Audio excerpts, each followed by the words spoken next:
সন্দেশখালীতে শুভেন্দু অধিকারীর সভায় অনুমতি দিল আদালত। কলকাতা হাইকোর্ট অনুমতি দিয়েছে 10ই মার্চ সকাল 10টা থেকে বিকেল 5টা পর্যন্ত সভা করতে পারবেন বিরোধী দলনেতা শুভেন্দু অধিকারী। এই মর্মেই অনুমতি আদালতের। অর্ণবাংশু নিয়োগী আমাদের প্রতিনিধি রয়েছেন আমাদের সঙ্গে। অর্ণবাংশু, কি জানা যাচ্ছে? শুভদীপ, সেটা হচ্ছে শুভেন্দু অধিকারীকে অনুমতি দিল কলকাতা হাইকোর্ট। ন্যাজাটের দক্ষিণ আক্রায় নতুন জায়গা খুঁজে বার করেছে বিজেপি পার্টি এবং সেখানেই সভা করতে পারবেন শুভেন্দু অধিকারী। উস্কানিমূলক মন্তব্য করা যাবে না মঞ্চ থেকে। আদালতের বক্তব্য, যখন কোনো কিছু ছিল না তখন কিন্তু 144 ছিল না, যখন এই মামলা হয় তার আগে কিন্তু 144 জারি করা হয়।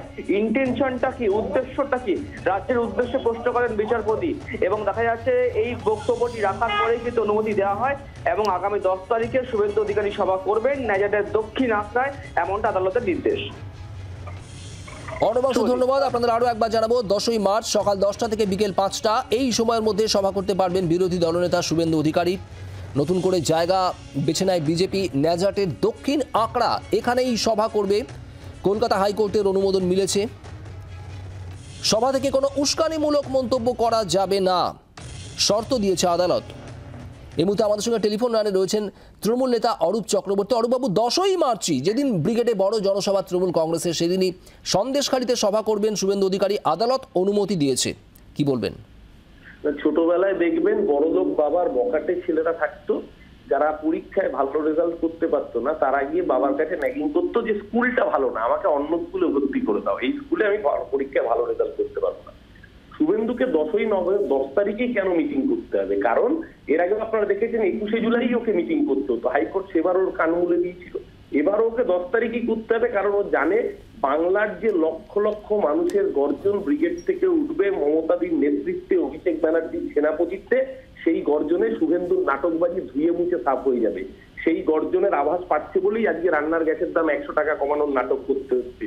সেই গর্জনের আভাস পাচ্ছে বলেই প্রধানমন্ত্রীকে ডেইলি প্যাসেঞ্জারি করতে হচ্ছে। বাংলা 2021 ওকে ট্রেলার দেখিয়েছে, এবার পুরো সিনেমা দেখাবে। আর এমন সিনেমা বাংলা ওকে দেখাবে, ইসবার 200 পার বলেছিল, এবার বিজেপিকে পগার পার করে শুভেন্দুকে আবার ওই তমলুকে পাঠিয়ে দেবে বাংলার মানুষ। ওকে আর বাড়ির বাইরেও বেরোতে হবে না, ওই দিল্লি যাবে অথবা তমলুকে গিয়ে বসে থাকবে। ওর সাথে যে বিধায়করা সব অনাস্থা প্রকাশ করছে। কালকে মুকুট গেছে, আগামী দিন দেখুন মণি যা যা আছে সব বেরিয়ে যায়। যা শুনছি মালদার বিধায়করাও বিক্ষুব্ধ, যা শুনছি উত্তরবঙ্গের সাংসদরা বিক্ষুব্ধ। বাঁকুড়ায় তো লড়াই চলছে, নীলাদ্রি শেখর দানা এমএলএ ভারতের সুভাষ সরকার, একজন আরেকজনকে তালাবন্দি করে রেখে তোলাবাজি করছে। শুভেন্দু আগে নিজের ঘর সামলা, তারপরে ভাবি সন্দেশখালী, তার উপরে বাংলা। ধন্যবাদ। অরূপ চক্রবর্তী তৃণমূল নেতা আমাদের সঙ্গে ছিলেন টেলিফোনে। আজ শুভেন্দু অধিকারীর সভায় আদালত অনুমতি দিয়েছে এবং এ প্রসঙ্গে পুলিশের ভূমিকারও সমালোচনা শোনা গিয়েছে আদালতের বক্তব্যে। এই মিটিং করতে না দিয়ে কাকে রক্ষা করতে চাইছেন? মামলা করার আগেই সেখানে 144 ধারা জারি হয়, এটা ইচ্ছাকৃত। বিজেপি নেতা শ্রমিক ভট্টাচার্য আমাদের সঙ্গে রয়েছেন টেলিফোনে। শ্রমিকবাবু, শুভেন্দু অধিকারীকে সভা করার অনুমতি দেওয়া হয়েছে 10ই মার্চ সন্দেশখালীতে এবং পুলিশের উদ্দেশ্যে আদালতের বক্তব্য, আসলে সভা আটকাতেই 144 ধারা জারি, কি বলবেন? দেখুন, এটা তো বাংলার লজ্জা, বাঙালির লজ্জা। সংসদীয় গণতন্ত্রে বিরোধী দলনেতার স্থান মুখ্যমন্ত্রীর পরেই।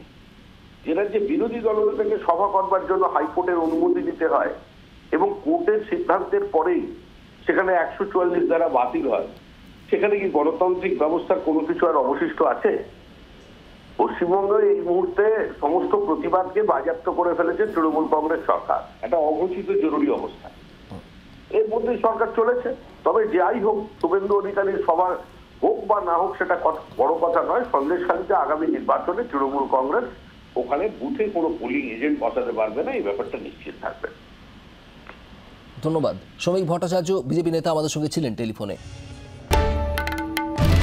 বাংলার আওয়াজ, বাঙালির আবেগ, জি 24 ঘন্টা।